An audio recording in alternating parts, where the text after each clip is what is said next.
प्रयत्न करायचा, कारण बऱ्याच वेळा चुकीचे संदेश देणं, चुकीची अफवा पसरवणं अशा गोष्टी या प्रक्रियेमध्ये घडत. निवडणूक संपली, सगळे आपणच आहोत आणि म्हणून प्रचंड मतांनी विजयी करा असं आवाहन खामगावकर जनतेला सगळ्यांनी मिळून करायचं आहे. तुम्हाला कोणी हरवू शकत नाही आणि म्हणून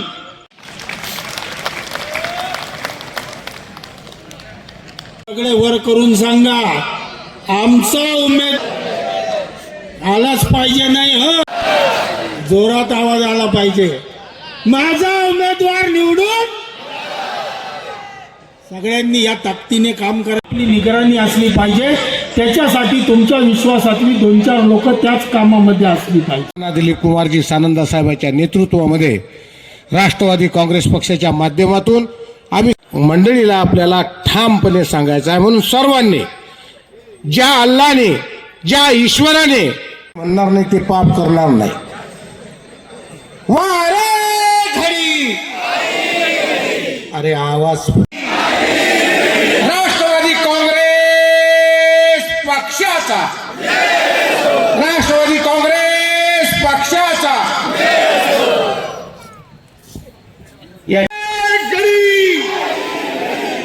अशी कशी येत नाही, अशी कशी येत नाही.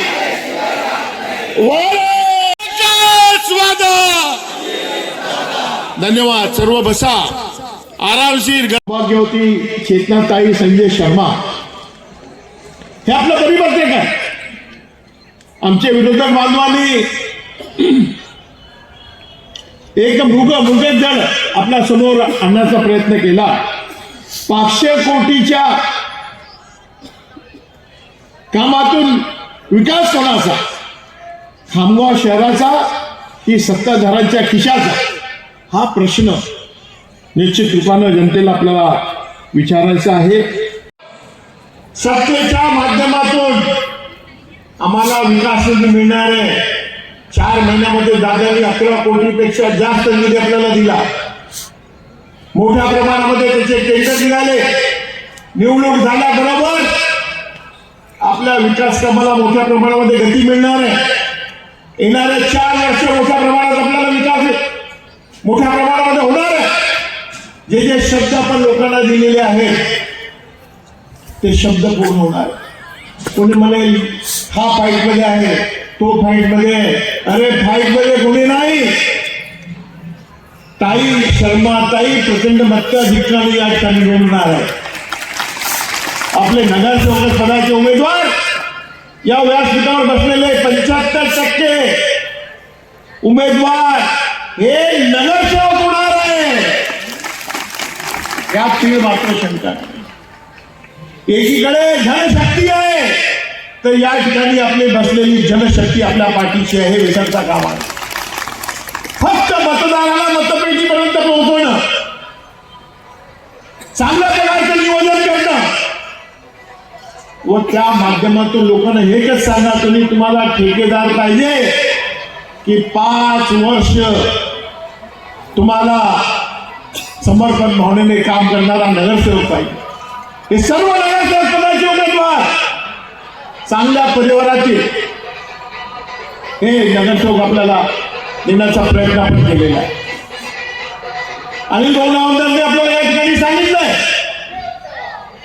आपल्याला काय करायचं. बंधूंनो, ही सभा संपल्यानंतर आपल्याला शांततेने जेवण करायचं, आपल्या आपल्या प्रभागामध्ये जायचंय.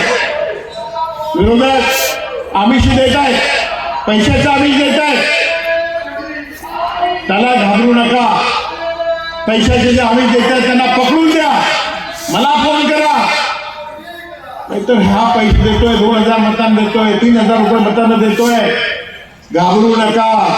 सत्याचा विजय झाल्याशिवाय राहणार नाही. आणि हे ज्यांनी खामगाव शहराला लुटलं, आपल्या पैशावर गब्बर झाले, अशा लोकांना त्यांची जागा दाखवण्याची संधी परमेश्वराला आपल्याला दिलेली आहे. त्या माध्यमातून त्या संधीचं सोहळा आपण निश्चित रूपाने कराल. असा मला पूर्ण आत्मविश्वास आहे.